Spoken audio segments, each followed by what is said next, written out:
सागर इतना विशाल और भव्य है कि उसकी ताकत का अंदाज़ा लगाना मुश्किल है। उसकी गहराई, उसकी विशालता और उसके ताकत के सामने अच्छे अच्छे घुटने टेक देते हैं। समुद्री यात्रा कितनी कठिन है, ये जब आप समुद्री यात्रा करेंगे तभी आपको पता चलेगा कि समुद्री यात्रा कितनी कठिन होती है। तो इसी समुद्री यात्रा को 6 महिलाओं ने, लेफ्टिनेंट थी वो 6 महिलाओं ने, भारतीय नेवी की 6 महिलाओं ने पूरी दुनिया की यात्रा समुद्र से की। समुद्री यात्रा के द्वारा पूरी दुनिया की यात्रा की और ये यात्रा शुरू हुई 2017 में। प्रधानमंत्री मोदी जी, नरेंद्र मोदी के नेतृत्व में जो एक कार्यक्रम चला था, महिला सशक्तिकरण, नारी सशक्तिकरण, उसी का ये एक हिस्सा था। एक तरह से कह सकते हैं कि ये एक ब्रांड था, विमेन एम्पावरमेंट को दिखाने के लिए का एक जरिया था।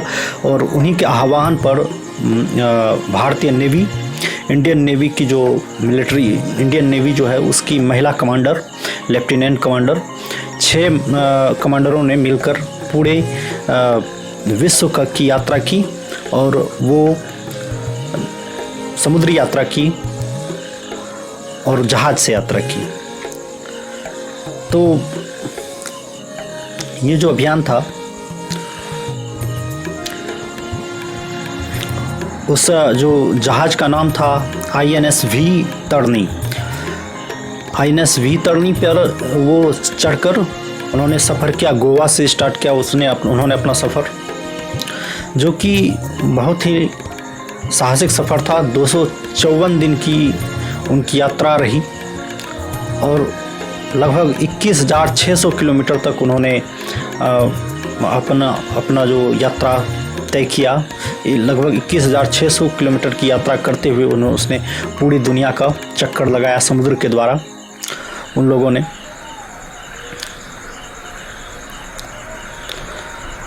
और हम जानते हैं कि दक्षिणी गोलार्ध में सबसे ज़्यादा ही खतरनाक जलमार्ग है। वहाँ पर समुद्र की लहरें बहुत ज़्यादा ऊंचा उठती हैं और समुद्र में रहने के बाद बहुत सारी तकलीफ़ें होती हैं। जैसे समुद्र की लहरें तो हैं ही, आप जब समुद्र में रहेंगे तो नाव बहुत ज़्यादा ही ऊपर और नीचे होता है और इसके कारण नाव हो या जहाज हो, कई फीट ऊंचा जाता है, कई फीट नीचे आता है। इसके कारण बहुत ही ज़्यादा डर और भय लगता है। वहाँ पे साहस की बहुत ज़्यादा ज़रूरत होती है और उस पूरे जहाज़ पर बस वो 6 महिलाएं और उनकी कुछ टीम, इस प्रकार से उन्होंने यात्रा प्रारंभ की। और कहा जाता है कि लगभग 70 फीट ऊंची लहरें उनको रास्ते में मिलती थी दक्षिणी गोलार्ध में। इन्होंने जो यात्रा प्रारंभ की, सबसे पहले गोवा से प्रारंभ करते हुए वो निकली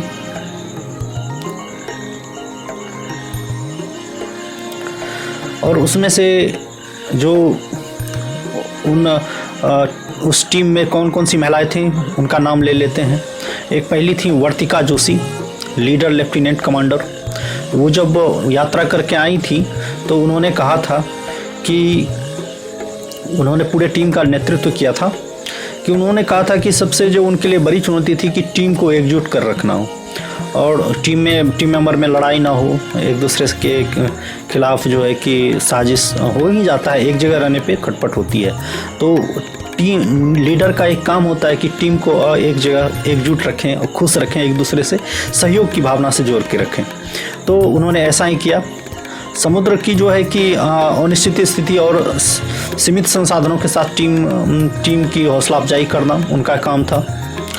और जो है कि कभी कभी जो समुद्र के बीचों बीच बिना किसी सहायता के दिन रात एक ही काम करना मानसिक रूप से थका देने वाला था। और उसके कारण उनका कहना था कि समुद्र में आप घर पे रहते हैं तो कभी मार्केट घूमने चले जाते हैं, कभी बाहर चले जाते हैं, अलग अलग तरह से अपना मन बहलाते हैं, लेकिन समुद्र में एक ही तरह की स्थिति, एक ही तरह के सिचुएशन में रहना मानसिक रूप से थका देने वाला है, बोर कर देने वाला है। एक ही जगह पर एक ही प्लेस में रहना वास्तविक रूप से थका देता है।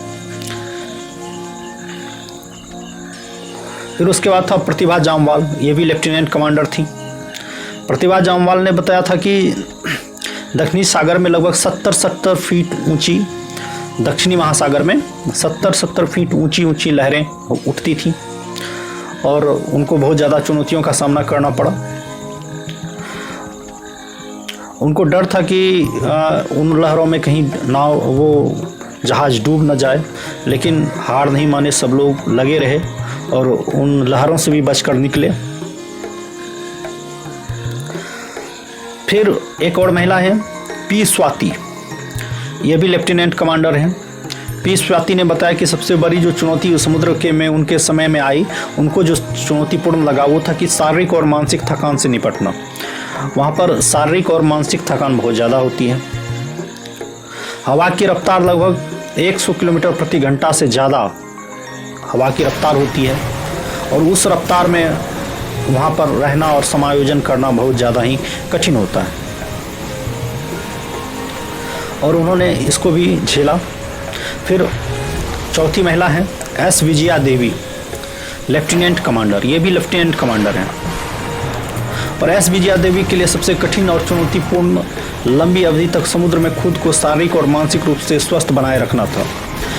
समुद्र में जो है कि ताजगी का कोई एहसास नहीं होता है और कई दिनों तक पानी में फंसे रहने के कारण उनके मनोबल गिरना जो है और मनोबल में गिरावट आने ही नहीं लगती है और अकेलेपन का अनुभव होने लगता था।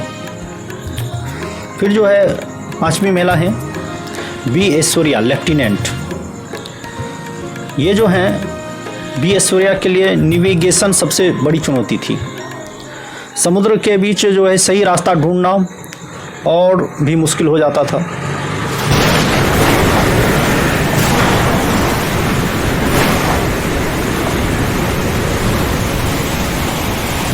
कभी कभी समुद्र इतना गहरा और अनिश्चित हो जाता था कि हर कदम पर सावधानी की जरूरत थी।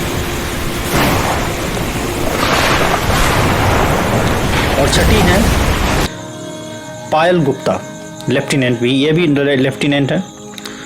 पायल गुप्ता ने बताया कि पानी और खाने की सीमित आपूर्ति के साथ खुद को स्वस्थ और जीवित रखना सबसे कठिन था। मतलब खाना कम था वहाँ पर, कम संसाधन, कम दिन के लिए नपा तुला खाना था और यदि एक दिन भी की देरी हो जाती तो लौटने में एक दिन की भी देरी हो जाती तो उस एक दिन उनको भूखा रहना पड़ता।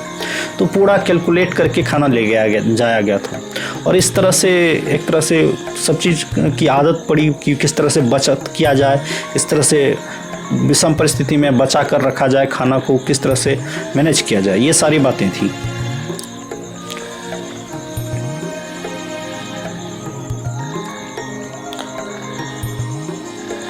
और 254 दिन की जो यह यात्रा थी, लगभग 21,600 समुद्री मील।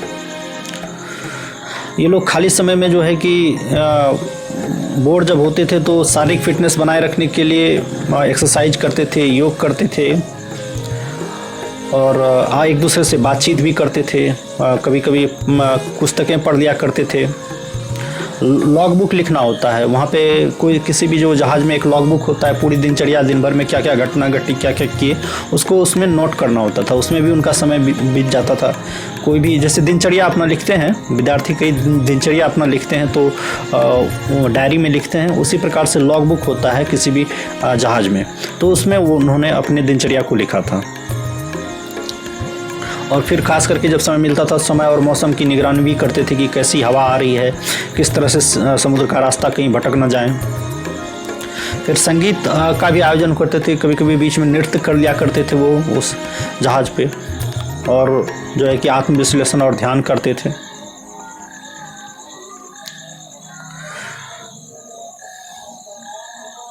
अब देखिए वो जो ये सारी तो पूरी घटना में हुई, लेकिन जैसे ये लोग यात्रा गोवा से शुरू किए, भारत से, फिर वो जो है कि सबसे पहले उन्होंने अटलांटिक महासागर पार करते हुए दक्षिण अफ्रीका के तट की ओर बढ़ी।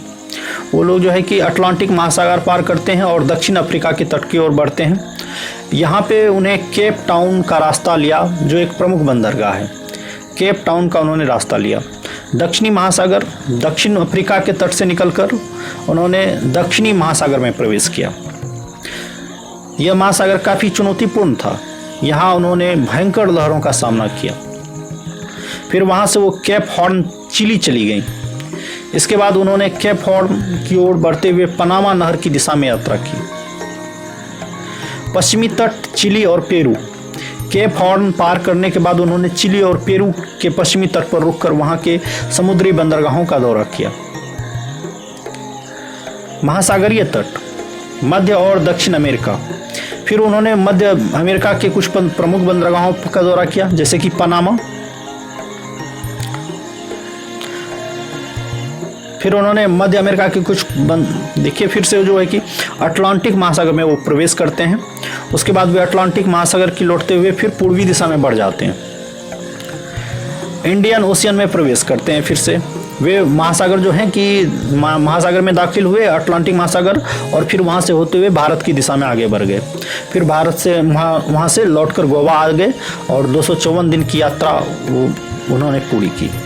और उन्होंने जो भी कठिनाइयाँ देखी उनको अपने लॉगबुक में लिखा और वर्णन किया।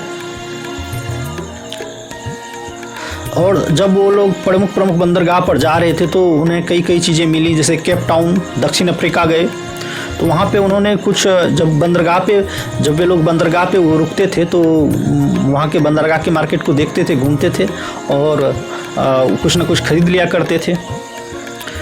और जैसे कि केप टाउन में रुके दक्षिण अफ्रीका में, तो उन्होंने वहाँ पर अफ्रीकी उत्पाद खरीदे, जैसे हस्तशिल्प कहते हैं।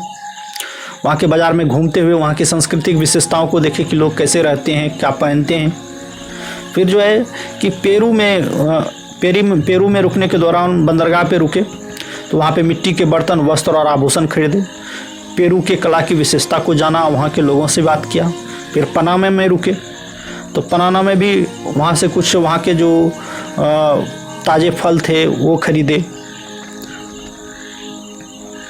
और कुछ खाने पीने के सामान वहाँ से खरीदे और कुछ चिन्ह और वस्तुएं भी खरीद ली वहाँ से। फिर चिली में भी उनका जो है कि स्थानीय पदार्थों में विशेषकर रुचि रहा। समुद्री भोजन का आनंद लिया चिली में और वहाँ के जो सांस्कृतिक रूपरेखा था उसके हिसाब से कुछ सामान खरीदे। फिर वो वहाँ कैबेल द्वीप न्यूजीलैंड में रुके, वहाँ पर भी उन्होंने कुछ कारीगरी के सामान खरीदे, कुछ वस्तुएं खरीदी, प्राकृतिक वस्तुएं। और वे लोग इस यात्रा को करके बहुत खुश थे और अंततः वो वापस लौटे और उन्हें अपने जर्नी में बहुत ज़्यादा ही रोमांच का अनुभव हुआ कि कुछ भारतीय महिला पूरे विश्व का भ्रमण करके आ गई और उन्हें भय भी लगा, लेकिन अलग अलग जगह रुककर अलग अलग संस्कृति को घूमना और देखना, अलग अलग जगह के लोगों के रहन सहन को देखना बहुत ही रोमांचक होता है। हम लोग भी जब कभी जाएंगे कहीं घूमते हैं तो बहुत ही अच्छा लगता है। अलग अलग प्रदेश में घूमते हैं, उनके रहन सहन, यदि हम लोग यहाँ शहर में रहते हैं, गांव में रहते हैं, पहाड़ों में चल जाएं, उत्तराखंड में चले जाएं या दक्षिण भारत की यात्रा करें तो अलग ही आनंद और सुकून मिलेगा। तो उन्होंने महिला होकर पूरे विश्व की यात्रा समुद्र में की और हम लोग को भी कभी ना कभी समुद्री यात्रा करनी चाहिए और देखना चाहिए कि समुद्री जीवन कैसा होता है। हालांकि समुद्र तो विशाल है, यदि बस रोमांचक होता है। अब जब आप लोग यात्रा करेंगे तो उस पर ध्यान देंगे कि कैसा लगता है और खुद एक्सपीरियंस करेंगे। धन्यवाद।